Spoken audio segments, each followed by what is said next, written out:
Greetings, young ones. Look at me, still standing tall after all these centuries. My name? Well, I've been called many things, but I am simply a soldier of the mighty Qin Dynasty, part of this grand army you see before you. Let me tell you my story. It's one of bravery, war, unification, and glory. I wasn't always made of clay, you know.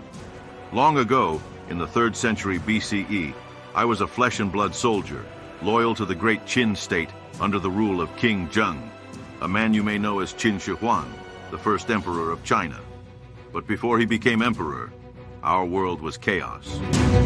China wasn't a single country back then. It was divided into 7 warring states: Qin, Zhao, Chu, Yan, Han, Wei, and Qi. We fought each other constantly for land, power, and survival. I was born in the state of Qin, the strongest and most disciplined of them all. And let me tell you, Qin was no ordinary place. Our generals were brilliant strategists, and our army was known for its toughness and innovation. Take the Battle of Changping, for example. I was there. It was the year 260 BCE, and we faced the state of Zhao, one of our fiercest enemies. Our brilliant general, Bai Qi, came up with a cunning plan to trap the Zhao army. It worked. Their soldiers were surrounded and starved. Victory was ours. But it was a brutal battle, one of the bloodiest in history. Over 400,000 Zhao soldiers were executed after they surrendered. Harsh, yes, but such was the way of war in those times. After that, there was no stopping us. Under King Zheng's leadership, we conquered the other states, one by one. The Han fell in 230 BCE, then Zhao in 228 BCE, Yan in 226 BCE, and even mighty Chu in 223 BCE. By 221 BCE, the last state, Qi, surrendered without much of a fight. For the first time in history, all of China was united under one ruler, and King Zheng took a new name, Qin Shi Huang, meaning first emperor. Qin Shi Huang, what a man. He wasn't just a conqueror, he was a visionary.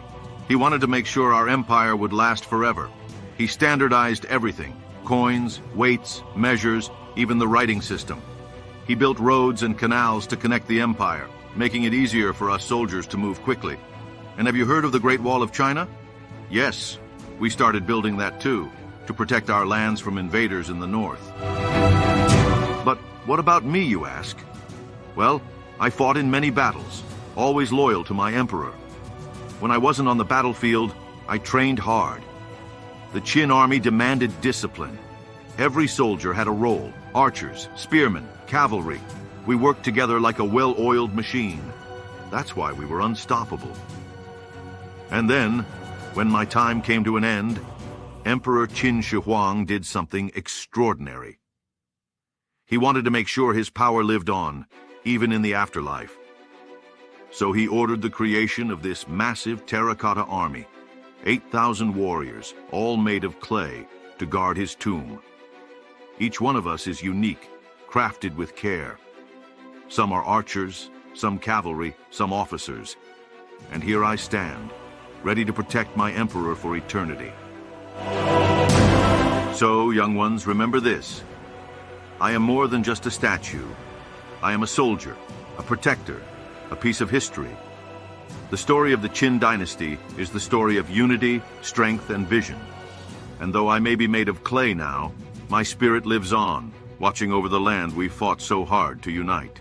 Now, go forth and tell my story. Share the legacy of the Qin, the first emperor, and the warriors who served him. Farewell, my friends. May your journey be as grand as mine.